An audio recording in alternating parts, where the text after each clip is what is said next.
Have you ever arrived at a big event, say, a job interview or a wedding, only to realize you forgot something essential, like your resume or your shoes? Now imagine that on a battlefield scale.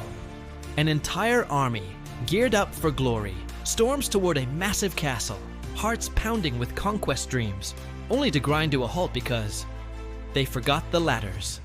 Yes, the ladders. The basic wooden steps that let soldiers climb over walls and claim victory.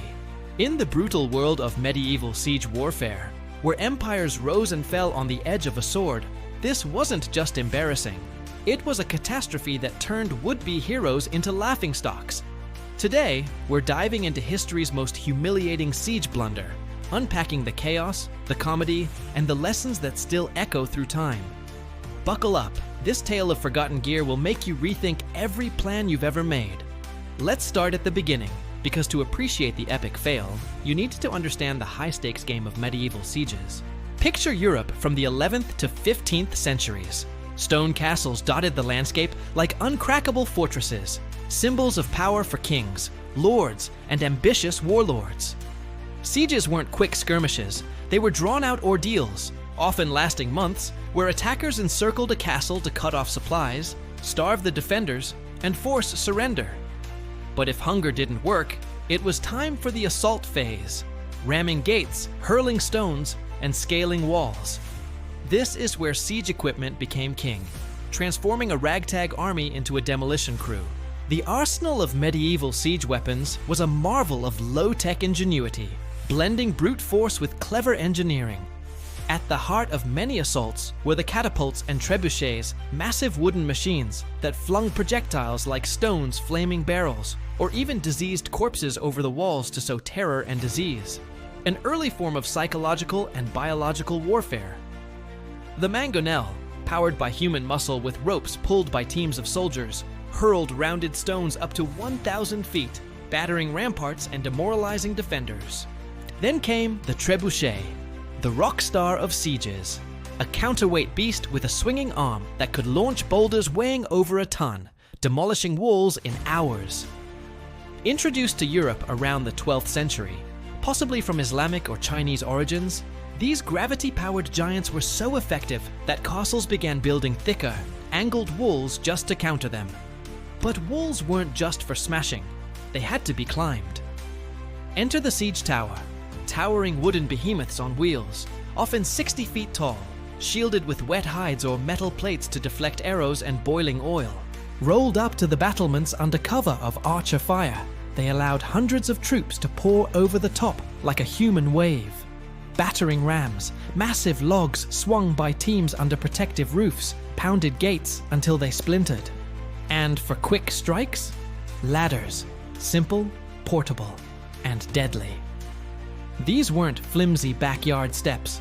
They were reinforced with iron hooks to grip walls, sometimes extending 30 feet or more, manned by the bravest, or most expendable soldiers who raced upward amid a hail of rocks and hot pitch. First over the wall got the glory, and the loot, but most faced gruesome ends, pushed off or skewered. Escalades, as these ladder assaults were called, succeeded only with overwhelming numbers and perfect timing, turning sieges into races against gravity and defenders' fury. Siege warfare was as much art as science, demanding meticulous planning. Armies marched with wagon trains groaning under the weight of disassembled towers, coiled ropes for mining tunnels under walls, and stacks of ladders bundled like firewood. Logistics were a nightmare, feeding thousands while hauling timber across muddy fields, all under threat of counterattacks. Chroniclers like Froissart described the spectacle, trumpets blaring, banners fluttering, as attackers deployed their engines in a symphony of destruction. Yet, for all the strategy, human error lurked. Commanders, often nobles more skilled in jousting than quartermastering, overlooked details in the heat of ambition. And when they did, the results were not just failure, but farce. Now, to our star blunder, the infamous ladderless siege. A recurring motif in medieval mishaps, though no single event owns the title, history's anonymous armies share the shame. One prime example draws from the English Civil War's fringes, echoing earlier medieval follies, like the 1648 Siege of Maidstone, where royalist forces under Sir Ralph Hopton arrived at Kentish fortifications brimming with confidence. These rebels, fresh from uprisings against Parliament, had marched swiftly, evading scouts, only to stare at high walls and realize their supply train lagged behind. Sans ladders, Hopton's men, a mix of cavaliers and militia, had prioritized horses and muskets for open battle, assuming a swift overrun. Instead, they faced a day of impotence. Probing attacks repelled, soldiers milling like confused ants, while parliamentarian defenders jeered from above, raining insults alongside stones. The sequence unfolded like a comedy of errors. Dawn broke with trumpets. Attackers formed ranks, expecting an easy escalade. Scouts reported walls 20 feet high, standard fare, climbable with proper gear. But as the assault wave advanced, officers barked orders for ladders. Silence. Panic rippled. Quartermasters confessed the oversight, blaming rushed mobilization or lost wagons. Step 1. Improvisation. Men felled local trees, hacking branches for rungs with axes meant for enemy gates. Hours ticked by. Crude ladders emerged, too short and wobbly. Defenders, spotting the delay, reinforced with boiling water and archers.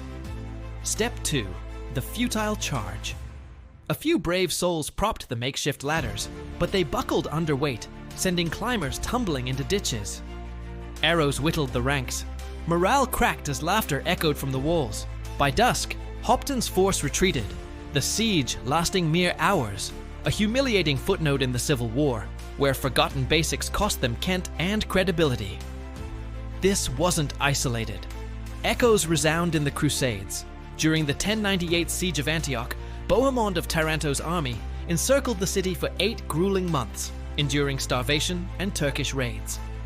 They built towers and rams, but early assaults faltered when ladder supplies ran dry. Hasty ropes and cloaks substituted, leading to botched climbs and heavy losses. Chroniclers like Fulcher of Chartres noted the foolish haste of forgetting reinforcements, turning a holy quest into slapstick. Similarly, in the 100 Years' War, French forces at the 1346 Siege of Aiguillon arrived sans sufficient ladders, forcing a standoff that let the English regroup. These blunders stemmed from overconfidence, commanders fixated on grand engines like trebuchets, neglecting minor tools. Logistics strained under feudal levies. Nobles brought knights, not carpenters, leading to on-site scrambles that exposed troops to sorties. The suspense built in these sieges like a thriller. Attackers camp, engines rumble, then nothing. Defenders, sensing weakness, taunted with catcalls, boosting their own spirits. Besiegers whispered mutiny. Desertions spiked. In one apocryphal tale from 13th century Wales, Edward I's engineers built ladders from green wood, too flexible, snapping mid-climb, stranding men as grapples. The human cost was real. Delayed assaults prolonged suffering, inviting disease or relief armies. Yet humor emerged. Bards spun ballads of ladderless lords. Cartoons in later eras mocked the folly. Modern memes capture it. Knights staring at walls, captioned, "When the DM forgets the ladders." These stories humanize war, showing even titans like Richard the Lionheart faced such slips during the 1191 Siege of Acre, where rushed preparations cost lives. Why did ladders matter so much? They embodied siege evolution. Early medieval assaults relied on them for speed. Towers took weeks to build. But forgetting meant vulnerability. No climb, no breach, just stalemate. Innovations followed blunders, standardized kits, wheeled carts for gear. By the 15th century, gunpowder shifted focus to cannons, but ladders lingered for breaches. These mishaps influenced tactics. Armies drilled logistics, blending chivalry with checklists. In the end, the ladderless siege reminds us, victory hinges on details. From Maidstone's farce to Antioch's agony, forgotten gear turned triumphs to tragedies, etching lessons in hubris. What if that army had packed extra rungs? Would history's map look different?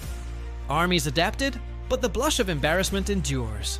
So, what's your take? Biggest siege blunder ever? Drop it in the comments, smash like if this tale cracked you up, and subscribe for more wild history dives. Hit the bell for medieval mayhem. Who knows what forgotten fiasco we'll unpack next? Your channel adventure starts here. Let's make history viral.